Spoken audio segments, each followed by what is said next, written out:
আমি তোমার সঙ্গে যোগাযোগ রাখবই, রোজ দেখা হোক বা না হোক। এমন কোনো শর্ত আমি কারো কাছে করবো না যে তোমার সঙ্গে দেখা হলে মুখ ঘুরিয়ে নেব, কিংবা তোমার সঙ্গে কখনো দেখা করার ইচ্ছা হলে আমি তোমার সঙ্গে দেখা করতে পারবো না। এরকম কোনো শর্ত আমি কাউকে দেবো না, কাউকে দেবো না। পিকলু, তোমাকে তো আমি বারবার বলেছি পিকলু যে সব নতুন করে শুরু করো। কি নতুন করে শুরু করব? নতুন করে শুরু করার তো কিছুদিন কিছু তো শেষই নয়। নতুন করে কি শুরু করবো? যা ছিল তাই আছে, যা শেষ হওয়া সেটা শেষ হবে, যা শুরু হবা সেটা শুরু হবে।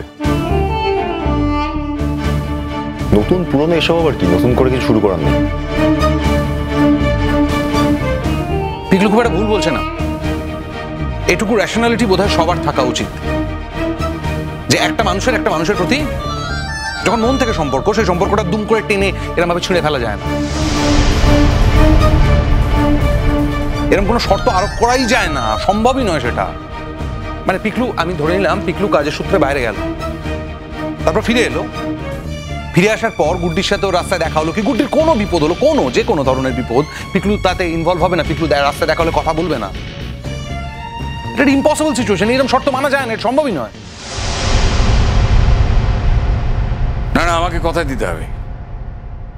গুড্ডি, তুমি তোমার লেখাপড়ার বাইরে আর কোনো কিছু এন্টারটেইন করবে না। আমি আর কোনো কিছুকে এন্টারটেইন করি না জেঠুমনি। না না, পিকলু যদি যায় তোমার সঙ্গে কথা বলতে, তাহলে তুমি শক্ত হয়ে ওকে ফিরিয়ে দেবে। আমি পারবো না জেঠুমনি।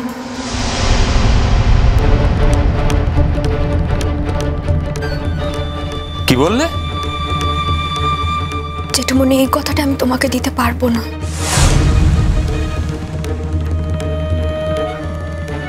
কেন পারবে না?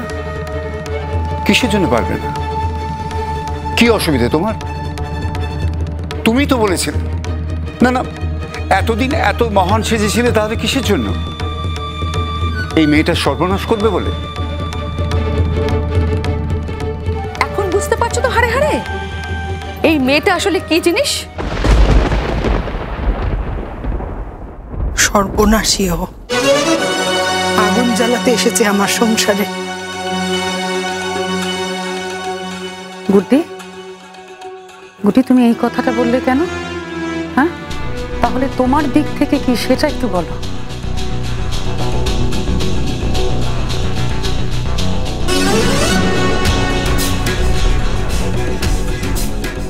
উনি আমার স্বামী ছিলেন একদিন।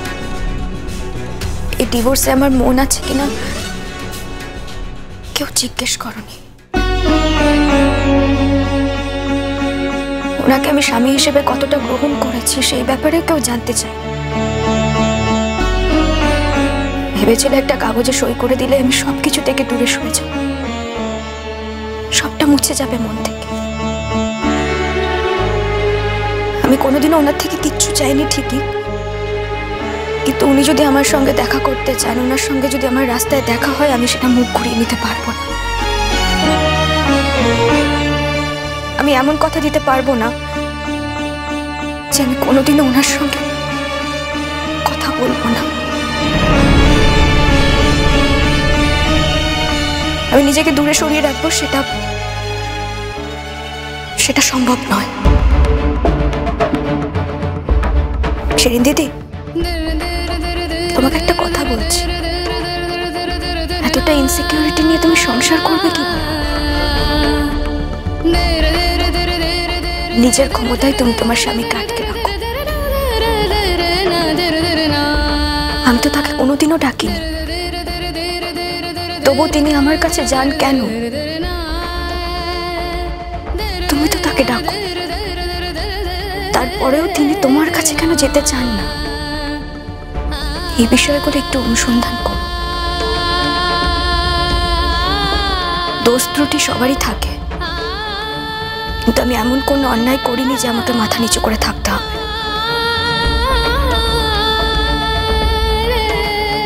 হ্যাঁ, আমি ওনার কথা শুনে এই শহরে চলে এসেছি। উনি আমার বিপদের ব্যাপারে যথেষ্ট কনসার্ন, আমি তার দাম দিয়েছি, কিন্তু একসঙ্গে তো সংসার করতে শুরু করে দিইনি। একটা রাত বাধ্য হয়ে একসঙ্গে ছিল। শাট আপ করতে।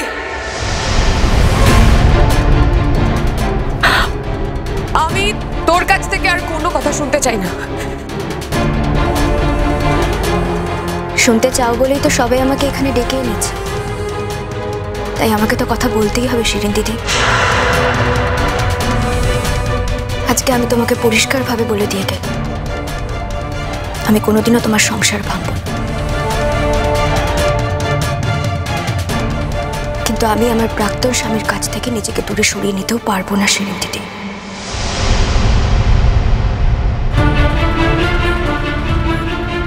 উনি আমার কাছে এলে আমাদের কথা হবে। উনি যদি আমার সঙ্গে কথা বলতে চান,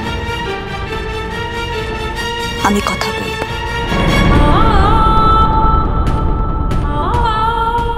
হ্যাঁ, আমি কথা দিচ্ছি, আমি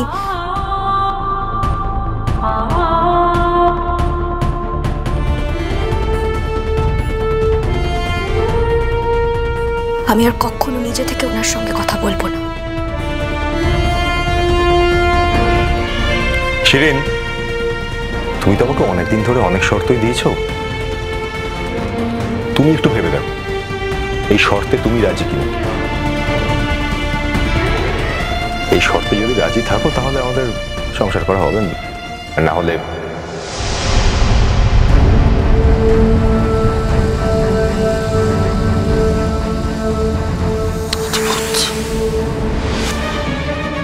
এই মেয়েটার তোর কাছে এত দাম, এত দাম,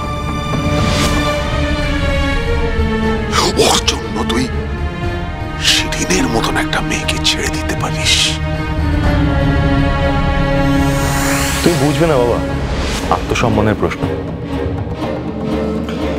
দেখো বাবা, আমাকে তো অনেক ছোটবেলা থেকেই চেনো, তাহলে তোমাদের এটা জানা উচিত যে আমাকে দিয়ে কোনোদিন কোনো কিছু জোর করে বাধ্য করে করানো সম্ভব নয়। অ্যাটলিস্ট আমাকে দিয়ে তো করানো সম্ভব নয়। আজ পর্যন্ত হয়নি, তো ভবিষ্যতে কি করে হবে? এবার ধরো ঘটনাচক্রে আমার কোথাও একটা ট্রান্সফার হলো, চাকরি সূত্রে সেখানে আমার সঙ্গে গুড্ডির দেখাও হলো, তো তখন শিরিন কি শর্ত দেবে? যে গুড্ডিকে চাকরিটা ছেড়ে দিতে হবে, নাকি আমাকে আবার ওখান থেকে তখনই ট্রান্সফার নিতে হবে? এই শর্তটা যখন মানা সম্ভব নয় আমার পক্ষে, তখন এই এমবার্গোর কি মানে? কোনো মানে নেই তো। শিরিন, আমি আবারও বলছি, আমি ঠকাতে চাই না তোমাকে। তোমার যদি মনে হয় তুমি থাকবে, এরপরও এই সংসারে থাকতে চাও, থাকতে পারো, কিন্তু গুড্ডির সঙ্গে সম্পর্ক শেষ করা আমার পক্ষে সম্ভব না। And that's fine.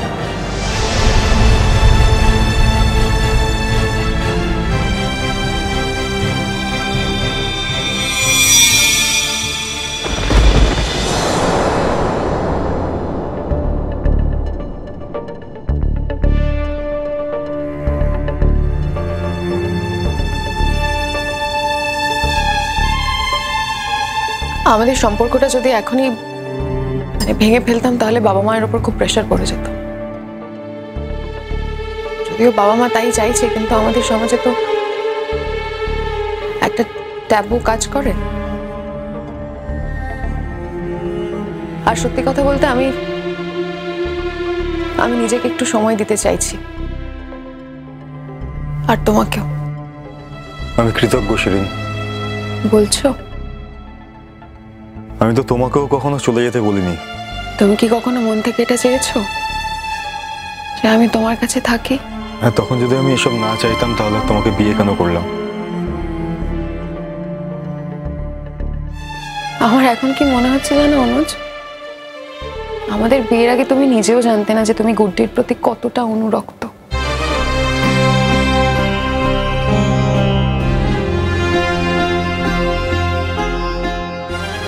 না, আমি অনুরক্ত নই। আমার চোখের দিকে তাকিয়ে বলো তো, কি হলো?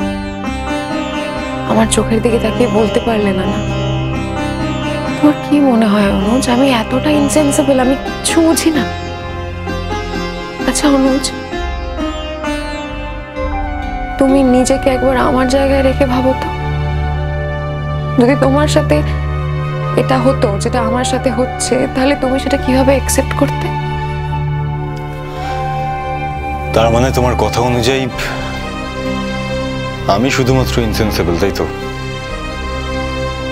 এছাড়া আমার চারপাশে যারা আছে সবাই খুব সেন্সিবল লোকজন। তুমি এড়িয়ে যাওয়া কথা বলছো অনুজ।